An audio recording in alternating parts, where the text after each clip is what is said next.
دیکھیں صدیاں ہو گئی کہ قرآن سے ہم نے رخ پھیر لیا ہے، ہمارا رخ مفاد دنیا کی طرف ہے،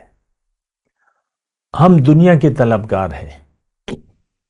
اس کے علاوہ ہمارے کوئی ارادہ نیت نہیں ہے۔ تو یہ تو دیکھیں، انسان آیا تھا، انسان کو اللہ تعالیٰ نے پیدا کیا تھا احسن تقویم میں، یعنی اس کو علیین میں دیکھنا چاہتا ہے اللہ تعالیٰ، لیکن ہم نے یعنی اپنے لیے سجین کو پسند کر لیا ہے۔ یہ الگ بات ہے کہ ہمیں نہ علیین پر یقین ہے، نہ سجین کے بارے میں ہم کچھ جانتے ہیں، لیکن آخرت جس کو ہم نہیں مانتے، اور یہ بات یقینی ہے کہ ہمیں آخرت میں جانا ہے،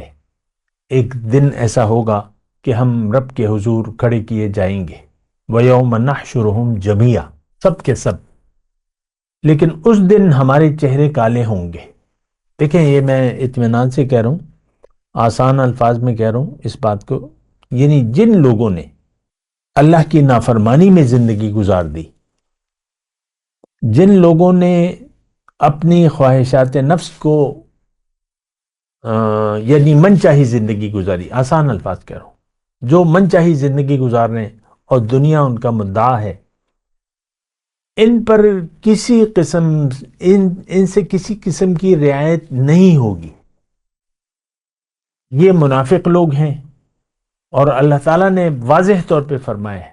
کہ اللہ تعالیٰ ان اللہ جامع المنافقین والکافرین فی جہنم جمیعا، او کما قال، سورہ توبہ کی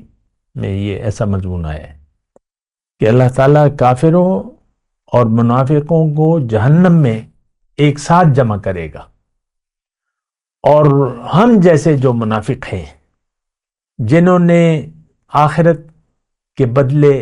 دنیا کا سودا کر لیا ہے، تو ہمارے ساتھ کوئی رعایت نہیں ہوگی۔